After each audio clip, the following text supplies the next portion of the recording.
বিশেষত রাজনৈতিক কারণে হিন্দুত্ববাদ নিয়ে ইতিহাসে অন্যান্য সময়ের চেয়ে বর্তমানে বেশি তর্ক বিতর্ক ও গবেষণা চলছে। ভারতে হিন্দুত্ববাদের জাগরণে যে কয়জন মনীষীর অবদান সর্বাধিক তার মধ্যে অন্যতম হলেন বি.এস. মুঞ্জে।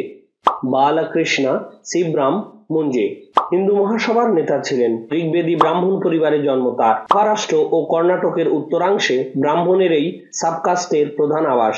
মুম্বাইয়ের গ্র্যান্ড মেডিকেল কলেজ থেকে ডিগ্রি লাভ 1898। বোম্বে মিউনিসিপ্যাল কর্পোরেশনে মেডিকেল অফিসার হিসেবে চাকরি করেন।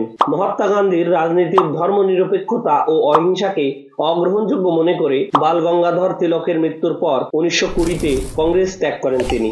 রাষ্ট্রীয় স্বয়ংসেবক সংঘের প্রতিষ্ঠাতা হেডগেওয়ারের রাজনৈতিক পরামর্শদাতা ছিলেন তিনি। 1925 আরএসএস প্রতিষ্ঠিত হয়। 1937 বিনায়ক দামোদর সাভারকরকে হস্তান্তরের আগে পর্যন্ত 1927 সাল থেকে তিনি হিন্দু মহাসভার প্রেসিডেন্ট ছিলেন। সাভারকরের কট্টর সমর্থক ছিলেন মুঞ্জে। কংগ্রেসের প্রবল বিরোধিতা সত্ত্বেও ভারত শাসন অধিনিয়ম 1935 বা বলা ভালো পরাধীন ভারতের শেষ সংবিধানের আতুরঘর গোল টেবিল বৈঠকে দুবার যোগদান করেন লন্ডনে গিয়ে। 1930, 1931 ও 1932 এই 3 বছর সাইমন কমিশনের রিপোর্টের ভিত্তিতে ভারত শাসন আইন তথা সংবিধানের সংশোধনের জন্য লন্ডনে রাউন্ড টেবিল কনফারেন্স অনুষ্ঠিত হয়। 1931 সালে মাত্র একবার কংগ্রেস তথা গান্ধীজি উপস্থিত ছিলেন এবং এই 3 বছরের 3টি অধিবেশনেই উপস্থিত ছিলেন ডক্টর আম্বেদকর। ভারত ভ্রমণের পর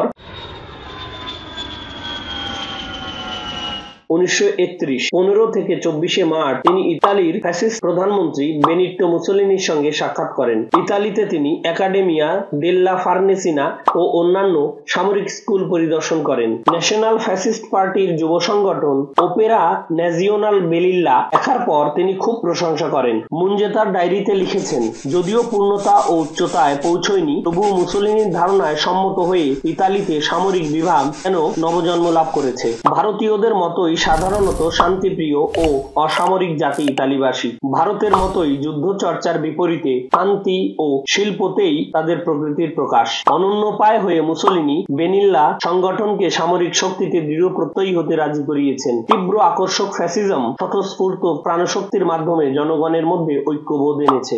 ভারত বিশেষত কাণ্ডজ্ঞানহীন হিন্দু ভারতের জন্য এই রকম সামরিক সংস্থার দরকার। হিন্দুর যুদ্ধ প্রবণতা ও লুপ্তপ্রায় ক্ষত্রিয়ত্বকে পুনরায় জাগ্রত করতে মুঞ্জে গভীরভাবে প্রভাবিত হন এবং হিন্দু সমাজের সামরিকীকরণ যে ভীষণ দরকার বহিঃশত্রু ও আভ্যন্তরীণ হুমকি ও ভয়কে জয় করার জন্য তা তাঁর মর্মে উপলব্ধি করেন। ইতালি ফেরত মুঞ্জে বাবু ভোনশালা মিলিটারি স্কুল তৈরি করেন মহারাষ্ট্রের নাসিক জেলায়। পরবর্তীকালে রাষ্ট্রীয় স্বয়ংসেবক সংঘ বৃহত্তর পরিসরে এই মডেল গ্রহণ করে। আপনারা লক্ষ্য করবেন ওপেরা ন্যাজিওনাল বেলিল্লার সঙ্গে আরএসএস এর ভীষণ সাদৃশ্য সাংগঠনিক বিন্যাস ও সদস্য ভর্তির ব্যাপারে। মুঞ্জে সাহেব ইতালিয়ান ইস্ট এশিয়ান স্টাডিজ এর পণ্ডিত, বিশেষত তিব্বতী সংস্কৃতি নিয়ে যার গবেষণা গুসেপ্পে তুচ্চির সঙ্গে চিঠির মারফত যোগাযোগ রাখতেন। চিন্তাবিদ তুচ্চি ফ্যাসিস্ট শক্তির কঠোর সমর্থক ছিলেন। 75 বছর বয়সে মুঞ্জের মৃত্যু ঘটে। ব্রিটিশ শক্তির অপসারণ ও ভারতের স্বাধীনতার পরে মৃত্যু হলেও তিনি তার স্বপ্নে লালিত জীবন আদর্শে পোষিত